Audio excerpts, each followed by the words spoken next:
اس وقت real estate ایک گم و گو کی کیفیت کا شکار ہے. کیا آپ سمجھتے ہیں کہ اس میں اب بھی کوئی اس طرح کی پازیٹیوٹی ہے, کوئی ایسا سرمایہ کاری کا رجحان ہے کہ لوگ اس کی طرف نہ صرف سرمایہ کاری کر سکیں بلکہ اس سوچ کے ساتھ کر سکیں کہ کیا ان کو کوئی آئندہ آنے والے وقت میں فائدہ ہوگا؟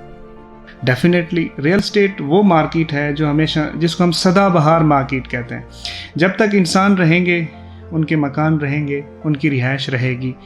انسانوں کی اگر آبادی بڑھنا ختم ہو جائے تو ہم یہ کہہ سکتے ہیں کہ ریئل اسٹیٹ کی گروتھ ختم ہو گئی ہے.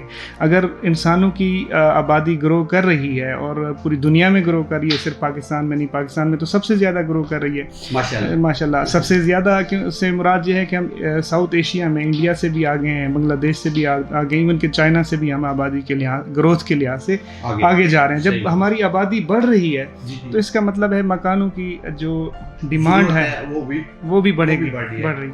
اب دیکھنا یہ ہے کہ وہ اس کے لیے جو لوگوں کی افورڈیبلٹی کا مسئلہ ہے وہ کتنا ہے. دیکھیں ڈیمانڈ تو ہوتی ہے ایک چیز کی, بڑھ بھی رہی ہے. کیا لوگوں کی سکت ہے, لوگوں کے پاس اتنی اپرچونیٹیز ہے, پاور ہے کہ وہ ایک چیز کو خرید سکیں. تو اب یہاں جو اس وقت پرابلم ہے, جو کرنٹ سچویشن ہے, اس وقت لوگوں کی جو پرچیزنگ پاور ہے وہ دن بدن کم ہو رہی ہے. جس کو ضرورت ہے وہ خرید نہیں پا رہا ہے, جس کو ضرورت نہیں ہے انویسٹر اس نے انویسٹ کیا ہوا ہے.